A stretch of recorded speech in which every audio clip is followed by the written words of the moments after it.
नमस्कार, राष्ट्र की आवाज में स्वागत है आपका। मैं हूं आपके साथ अतुल प्रताप सिंह। आज केंद्रीय गृह मंत्री अमित शाह की इन्होंने बात करेंगे, जिन्होंने बिहार के चुनावी रण में उतरते ही कांग्रेस और आरजेडी पर तीखा हमला बोला है। सारण की धरती से, सारण की रैली से अमित शाह ने जंगल राज का मुद्दा उठा दिया। परिवारवाद के मुद्दे पर गांधी परिवार को भी घेरा। साथ ही 90 के दशक में बिहार के खौफ का पर्याय रहे शहाबुद्दीन के बेटे को टिकट देने, उस पर लालू और तेजस्वी के ऊपर सवालों के तीखे बौछार भी कर दिए। अमित शाह ने पूछा कि क्या लालू यादव फिर से जंगल राज लाने का सपना देख और दिखा रहे हैं? क्या बिहार के सुरक्षा को ताक पर रखने वाले हैं? सिर्फ इतना ही नहीं, घुसपैठ के मुद्दे पर भी उन्होंने राहुल और तेजस्वी दोनों पर निशाना साधा। हालांकि अब सवाल यह है कि क्या जंगल राज, परिवारवाद और घुसपैठ ही सबसे बड़ा मुद्दा होगा, क्योंकि अमित शाह ने इस मुद्दे को सेट करने का काम किया और चुनावी एजेंडा सेट किया। इस मुद्दे पर हम चर्चा करेंगे, लेकिन उसके पहले रिपोर्ट दिखाते हैं।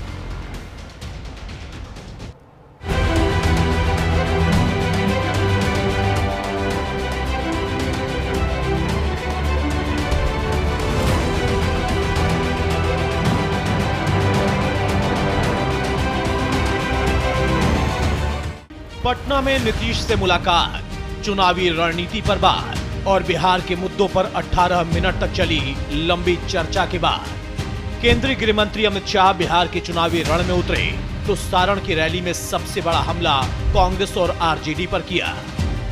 अमित शाह ने पहली ही जनसभा में जंगल राज का मुद्दा उठाकर बिहार के युवाओं को जंगल राज की याद दिलाकर बीजेपी के चाणक्य ने चुनावी समर में लालू यादव को घेर लिया।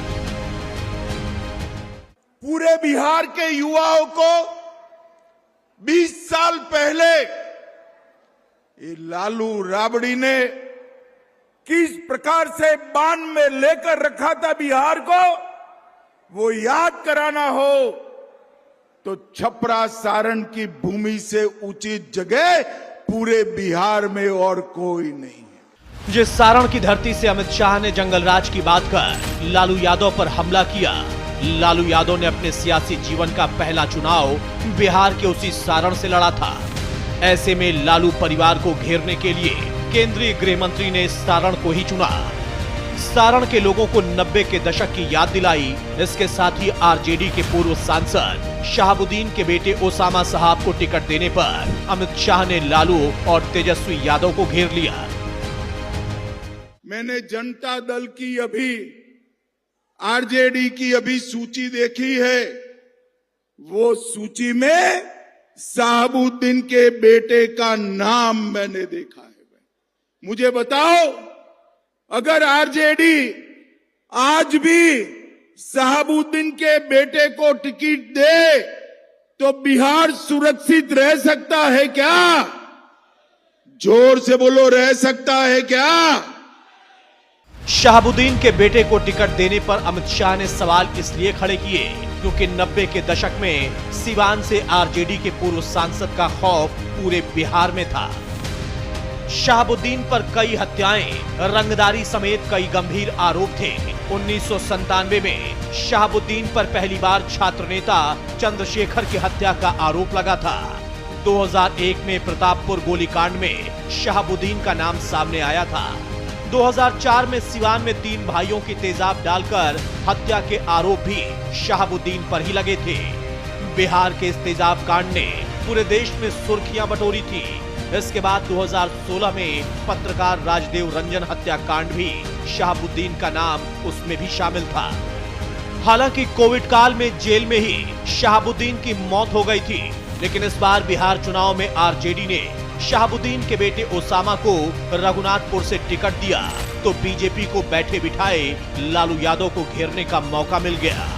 ओसामा को टिकट देने पर अमित शाह ने लालू, तेजस्वी और कांग्रेस को घेरा तो कांग्रेस ने भी पलटवार करने में देरी नहीं की। अरे देश सेफ नहीं है, खुद जो तड़ी पार हो और वो कहे दूसरे के ऊपर क्यों माफिया हो, माफिया के बेटे को दे दिया तो तड़ी पार कैसे कह सकते हैं? आश्चर्य की बात है।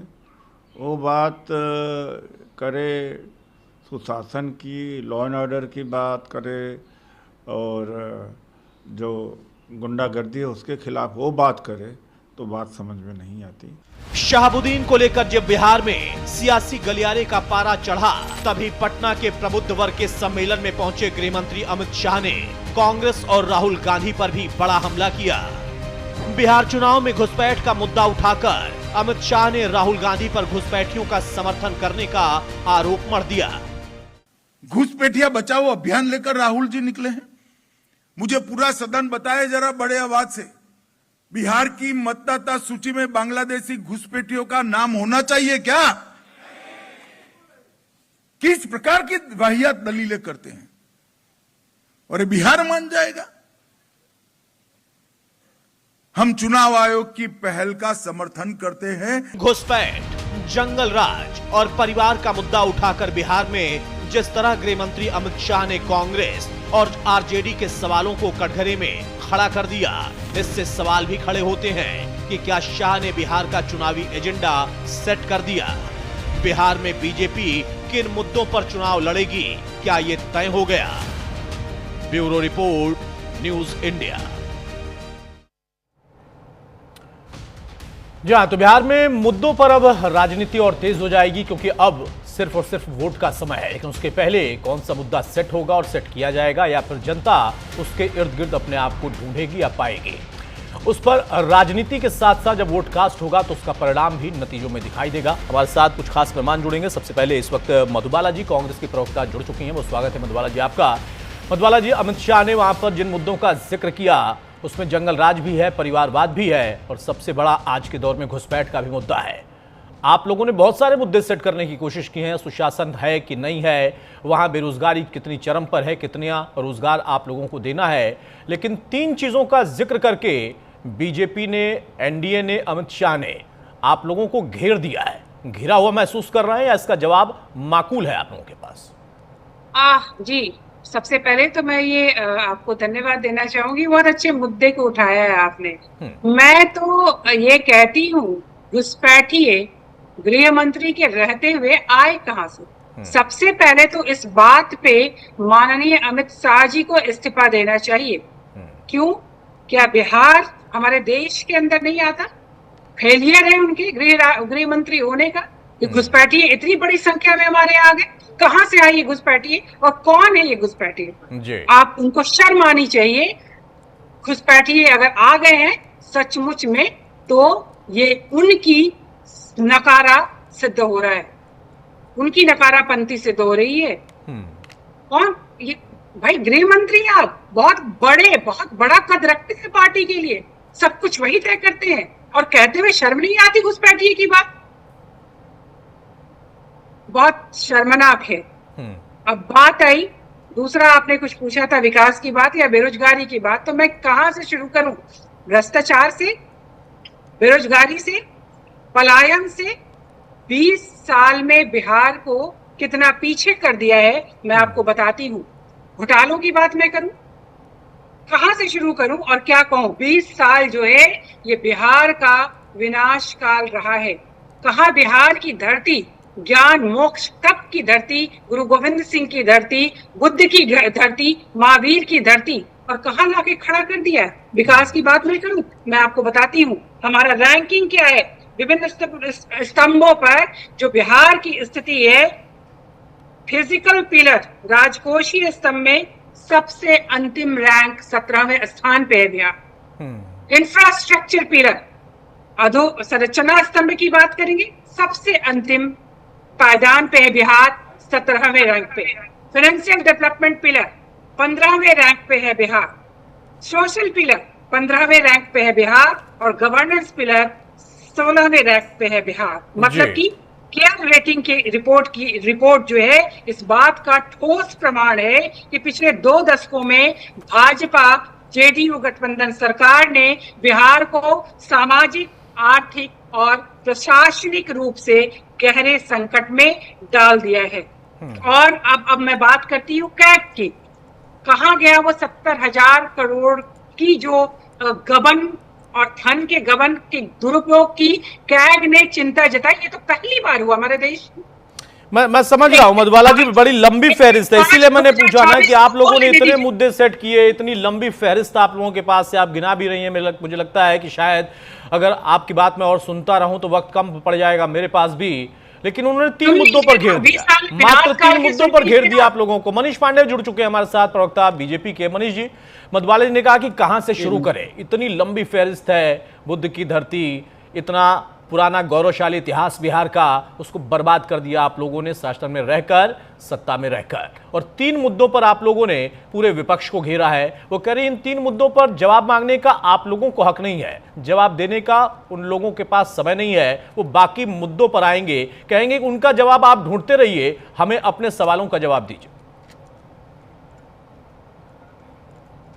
जवाब देने की हमें जरूरत क्या है? जवाब तो बिहार की जनता दे रही है, और ये लगातार दे रही है। अब देखिए, ऐसा है कि कुछ लोगों के चश्मे से बहुत सारी चीजें नहीं दिखती है जी। तो ये सरकार का दोष नहीं है, या भाजपा जेडीयू का कसूर नहीं है, या मेरा कसूर नहीं है। बिहार के जनता को सब दिख रहा है। इसीलिए आप 2020 के चुनाव के बाद बिहार में जितने भी चुनाव हुए, कोई एक चुनाव बता दीजिए जिसमें विपक्ष को अप्रत्याशित सफलता मिली हो। लोकसभा के चुनाव में भी कमोबेश हार ही मिली, उपचुनाव जितने हुए उसमें भी हार ही मिली है, विधान परिषद के जितने चुनाव हुए उसमें हार ही मिली है। तो देखिए, बिहार में बिहार का जिस प्रकार से विकास हो रहा है, बिहार में ग्रामीण क्षेत्रों में जिस प्रकार से डेवलपमेंट हो रहा है, बिहार के लोग उसको महसूस कर रहे हैं। अब विपक्ष को नहीं दिख रहा है तो यही दुर्भाग्य है। देखिए, मैं तो कहता हूं, अगर विपक्ष को उस विकास में कुछ कमियां निकालते, ये हुआ लेकिन ये नहीं हुआ, तो शायद हमारी कुछ कमियां गिनी भी जाती। लेकिन दिक्कत है कि इस विकास को यहाँ का विपक्ष सिरे से नकार रहा है, जो जनता के समझ में नहीं आ रहा है। क्योंकि जनता भयमुक्त समाज में आज जी रही है। आज किसी प्रकार का कोई भय नहीं है जनता के बीच में। महिलाएं रात बिरात किसी भी समय घूम रही हैं। हर गली गली, हर डगर डगर में आज बिजली के खंभे लगे हैं और रोशनी है, उजाला है पूरी तरीके से। खेतों में खुशहाली है, जो रसोई घर है वहां पर भी हरियाली है, पूरी तरीके से खुशहाली है। तो ये जो वातावरण है पूरी तरह, आज आप देखेंगे मनीष भाई, ये अच्छा था, खेतों में खुशहाली है और किचन में हरियाली है। यानी कहने का मतलब आप जो है, खेतों में तो खुशहाली है ही, और जो खेतों की खुशहाली है वो किचन तक पहुंच गई है। हरी सब्जियां होंगी, बहुत सारी चीजें हरी हरी होंगी। अब हरे हरे से याद आया कि आप कह रहे हैं कि जनता जवाब आप देगी, आप लोगों को जवाब नहीं देना है। 3 मुद्दे हैं। पहला मुद्दा है परिवारवाद, दूसरा मुद्दा है वहां पर जो अमित शाह ने जिक्र किया कि आप जंगल राज को फिर से लाना चाहते हैं। इन दोनों मुद्दों पर ही अगर हम आ जाए, तीसरे को अभी फिलहाल छोड़ते हैं, उसमें परिवारवाद में आपके भी सहयोगी दल पर उतना ही आरोप है। जंगल राज की अगर आप बात करें, शहाबुद्दीन का अगर जिक्र हो रहा है तो कह रहे हैं कि अनंत कौन है, इसका तो जवाब देना पड़ेगा ना, या इसका भी जवाब नहीं देंगे?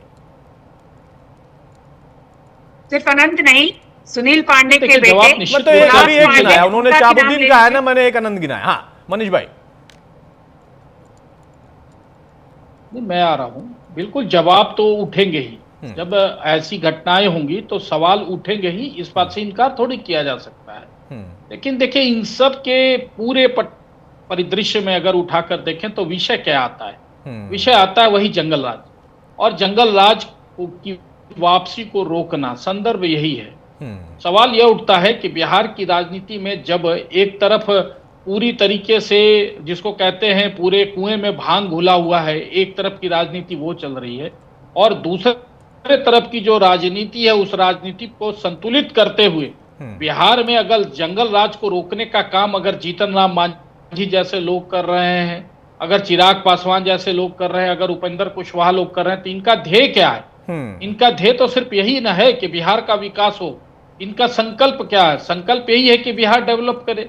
आज यही वजह है कि चिराग पासवान संदर्भ समझा नहीं पाया, मैं समझ नहीं पाया मनीष भाई। महागठबंधन के अगर वो टिकट दें तो वो परिवारवाद है, और आप टिकट दें तो विकास है। अगर वो टिकट दें तो जंगल राज है। आप कहें कि आपके यहाँ जब टिकट दिया गया है तो संदर्भ विकास है। ये राजनीति है। मुझे लगता है कि शायद आप भी प्रवक्ता के तौर पर डिफेंड करेंगे, और आपकी जिम्मेदारी भी है, मधवाला जी की भी वही जिम्मेदारी है। लेकिन मूल प्रश्न यही है। समझा नहीं पाया। नहीं, आपने बिल्कुल समझाया। शायद मेरा सवाल आपको समझ में नहीं आया। संदर्भ यही है भाई। आपके यहाँ अगर अनंत सिंह आएंगे ना, तो उनके यहाँ शहाबुद्दीन का बेटा आएगा। दोनों का ध्येय तो विकास ही होगा ना, यही तो समझाना चाहते हैं ना। नहीं है ना, यही तो समझना पड़ेगा। अच्छा, बाहुबली आपके ऐसा यहाँ का ये- बदल जाता है, दूध से धुल जाता है। नहीं, वो कत्ल भी करे तो कुछ नहीं होता, हम आहे भी भरते हैं तो हो जाते हैं बदनाम। बहुत अच्छा बोली है, यही तो अंतर है दोनों में ना। आप जी। एक हिस्ट्री विकास की सीटर, बात कर रहे साहब, आपने कहा कि जवाब देंगे नहीं, सवाल मैं कोई पैनल पूछ पे नहीं बोल रहा सकता हूं। पूरे देश में। मधुबाला लोकतंत्र की हत्या कर दी है आपने, संविधान को खत्म वन टू करने वन ना की करें, कोशिश मेरा जा आपसे रही सुझाव है। रहेगा। मुझे भी थोड़ा वक्त दिया जाए। आ रहा हूं मलबाला जी, आ रहा दिया हूं। गया। अच्छा मनीष भाई, एक बड़ी खबर बता दूं दर्शकों को, उसके बाद मैं सुनता आपके हूं। दोनों के पास लौटता हूं। बड़ी खबर है कि अमित शाह ने कांग्रेस आरजेडी पर इस वक्त निशाना साधा है। परिवारवाद का मुद्दा उन्होंने उठाया।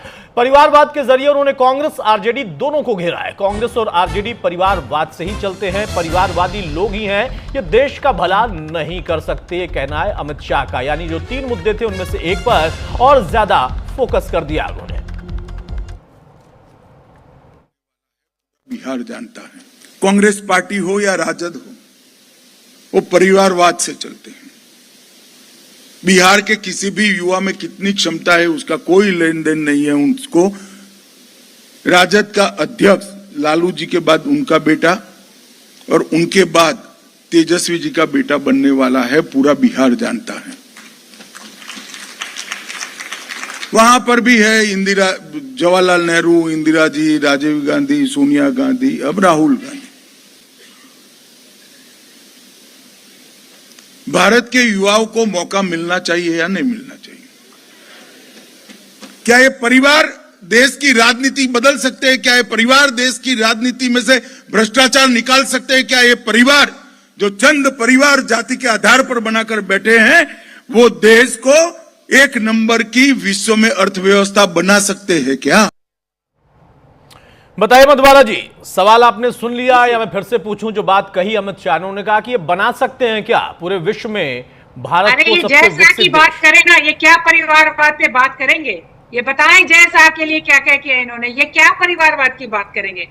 ये तो ऐसी ऐसी बातें करें। मैंने तो कही दिया ना कि ये कत्ल भी करते जाए तो कुछ नहीं होता और हमारे भी बढ़ते हैं तो हो जाते हैं बदनाम। 30 साल 35 साल पुरानी बातों को लेकर आप आज भी वही रट लगाए हुए हैं। बिना महागठबंधन के बाकी चीजों को बिना कहे इनका काम नहीं चलता। घबरा गए ये लोग, ये जान गए कि इस बार जनता इनको जवाब देने वाली है। ये क्या कहेंगे परिवारवाद की बात? कौन? जेडीयू में या बीजेपी में? कई नाम गिनाऊं मैं आपके, कई मंत्री, सब कोई किसी की पत्नी, कोई किसी के बेटे, कोई किसी की बेटी। और ये सबसे बात जैसा है कौन? अमित शाह का बेटा नहीं है ये परिवारवाद की बात करते हैं। और विकास, और बहुत अच्छा कहा हमारे सहयोगी मनीष जी ने कि हम जवाब देंगे नहीं। निश्चित रूप से सवाल कोई पूछ नहीं सकता पूरे देश में और जवाब आप देंगे नहीं। यही फितरत है आपकी सरकार की। पूरे देश को आपने बहुत पीछे धकेल दिया है। मैं आंकड़ों की बात कर रही थी और विकास की बात कह रहे थे आप 20 साल में। क्या अभी तो मैंने सिर्फ आर्थिक और वो देश में सबसे पिछड़ा बिहार जो है और 7 जो प्रमुख स्तंभ है विकास के, और वो उसके 50 जो आपने स्किल्स तय किए थे, और वो विकास जिसमें अर्थव्यवस्था, आर्थिक विकास, राजकोषीय प्रबंधन, इंफ्रास्ट्रक्चर, सोशल डेवलपमेंट की बात हम करें, सुशासन और पर्यावरण। क्या होता है पर्यावरण में? क्या होता है सुशासन में? क्या होती है? और घोटाले, कितने घोटालों की नाम गिनाऊं मैं? पेपर लीक का मामला, पलायन, भ्रष्टाचार, और कौन कौन से विकास की बात करेंगे आप? मैं आपको बताऊं कि हमारी जो एनसीआरबी की रिकॉर्ड है, जो डाटा है, वो क्या कह रही है बिहार के बारे में। और शिक्षा की बात मैं बताऊं आपको, सिर्फ 6.5% हमारे यहाँ जो है महिलाएं वो ग्रेजुएट हैं। 14.52% हायर एजुकेशन में जाती हैं बच्चियां। 22% कौन से शिक्षा की बात कर रहे हैं आप? कौन से उद्योग की बात? बहुत बड़ा जुमला चला था, हमारी सरकार आएगी हम उद्योग लगाएंगे, चीनी मिल लगा, अरे स्टेटस, स्पेशल स्टेटस का दर्जा। जबकि आपदाओं की अगर हम बात करें, आज भी आप देख लीजिए चुनाव की बात हो रही है और बिहार के कितने जनता जो हमारी परेशान है आपदाओं से। बाढ़ आपदा हमारे यहाँ इस मौसम में खास करके, और आप नॉर्थ बिहार देख लीजिए, भोजपुर का एक गांव बह गया, बताने वाला कोई नहीं है कि कितनी। कहते हैं कि जब कोई एक व्यक्ति खत्म होता है तो पूरी दुनिया के लिए सिर्फ एक व्यक्ति खत्म होता है, लेकिन उस परिवार की पूरी दुनिया खत्म हो जाती। और ये गांव के गांव बह जा रहे हैं, पूरे बाढ़ में आपने धड़ाधड़ SIR, वोट चोरी, अरे क्या क्या करेंगे आप और क्या क्या गिनाएंगे ठीक आप? बात है, जवाब ले लेते हैं। मनीष भाई जल्दी से काउंटर करिए, उसके बाद मैं एक बड़ी खबर की तरफ बढ़ूंगा। भाई क्या क्या गिनाए वो? आप बता रहे हैं, वो कह रही हैं कि इतनी सारी आपदाएं हैं, उनका ही जवाब दे दीजिए। आप कहते हैं कि वो राजनीतिक आपदा से महागठबंधन जूझ रहा है। अब पता नहीं कहाँ का डाटा उठा के पढ़ के डिबेट में बोल रही हैं, वो तो मुझे नहीं यही तो पता, दिक्कत है ना सर, लेकिन मैं यही तो इतना दिक्कत जरूर है ना। जानता हूँ कि क्या कह रहे हैं 70,000 करोड़ आप का, वो भी बता बीच में बोलिएगा सुन तो लेते हैं, बड़ी मधुबाला जी सुन लेते हैं भाई, उन्होंने भाई, धैर्य से सुना है आपको। हाँ मनीष भाई जल्दी से। देखिए, तर्कपूर्ण डिबेट करना हो तो कीजिए, 1 to 1 कीजिएगा, तो मैं वैसे डिबेट नहीं करता। क्या कर रही हैं आप 70 करोड़? क्या कर रही है मधुबाला जी 70 करोड़? जरा बताइए। टैक्स का जो रिपोर्ट है, टैक्स का जो रिपोर्ट है, आज तक उसका वो रिपोर्ट कब से कब का है आपको पता है? फिर आप सुनिए, अरे वो रिपोर्ट कब से कब का है पता है? अरे वो रिपोर्ट कब से कब का है पता है? 17 महीने जब आप शासन में थी ना, वो समय भी उस रिपोर्ट में है, आपको जानकारी है कि नहीं है? उसके बाद आप उसका सुधार जवाब कौन देगा? उसके बाद 17 महीने जब आपके मंत्री थे ना सरकार आप में। रहे ना उसके अरे बाद। भैया, अरे भाई जितनी और बात परिवार मैं कर रहा बात पे हूं, ब्याज आप की सुनिए बात ना, कर ली, वो जो परिवार कैग बात रिपोर्ट पे। की बात आप करिए ना, ये तो अब ये तो 1 to 1 कर रही है, ये अच्छा तरीका नहीं है।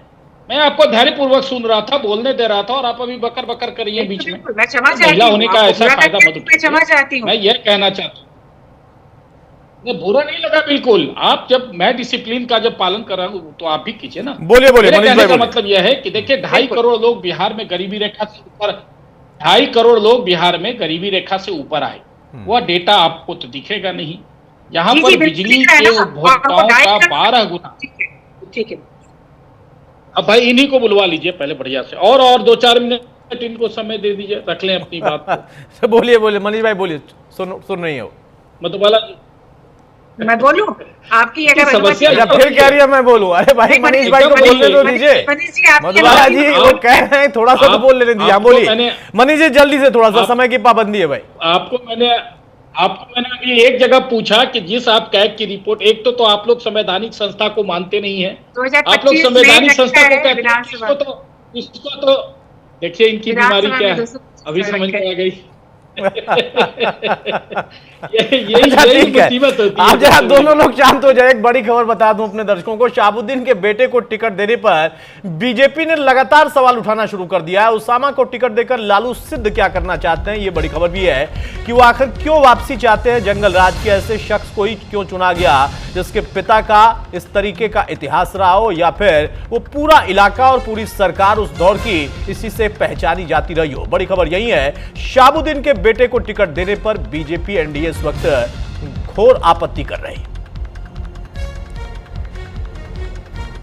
नहीं, बहुत दुखद है, बहुत दुर्भाग्यपूर्ण है। हमें समझना पड़ेगा, जब प्रधानमंत्री जी ने कहा था आरजेडी का मतलब ही है रोजाना जंगल राज, और यहां तो टिकट की बोनी ही ऐसे हुई है। पहला टिकट आपने उनके पुत्र को दिया है। बिहार भूला नहीं है, बिहार कभी भूलेगा नहीं जो आतंक शहाबुद्दीन का था। हमें आज भी याद है ट्रिपल मर्डर केस हो, हमें आज भी याद है सीपीआईएमएल के छोटेलाल गुप्ता की हत्या हो, हमें आज भी याद है, हमारी रूह कांप उठती है। वो खौफ जो शहाबुद्दीन का था, एसिड में नहला दिया गया था। आज भी हमारी आवाज मंद हो जाती है, आंखों में आंसू आ जाते हैं। जो हत्या का, जो खौफ का आतंक था, उनके पुत्र को टिकट देकर के राष्ट्रीय जनता दल, लालू जी क्या सिद्ध करना चाहते हैं? बताइए मधुबाला जी, बहुत शार्प कमेंट, बिल्कुल समय नहीं है। जी बिल्कुल, बहुत बढ़िया कहा इन्होंने। तो मैं कहती हूँ कि अनंत सिंह को टिकट देकर ये क्या सिद्ध करना चाहते हैं। बालिका गृह कांड, मुजफ्फरपुर में इतनी लड़कियों के साथ बलात्कार, शोषण हुआ, उनकी बेटी को टिकट देकर के ये क्या साबित करना चाहते हैं? नजर नहीं आया क्या? 17 महीने सरकार में थी तो आपको उस समय अनंत जी को, अनंत अरे 17 महीने की बात छोड़ दीजिए ना, 20 था ना, मुकामा से जो उपचुनाव हो रहा था, 20 साल की, जो 20 साल का विनाश भूल गई आप, अब भूल गई आप। अब आपको अनंत सिंह बुरे लगने लगे, अब आपको अनंत सिंह बुरे लगने लगे। 17 महीने रही थी तो सृजन घोटाला आपको याद नहीं आया था? 17 महीने आप सरकार 930 परिवार है में रही थी तो बालिका गृह आपको याद नहीं आया था? अब आपको जांच नहीं कराना था? अभी आपको याद आ रहा क्या डाटा 94 और 200 रुपए जो कौड़ी है?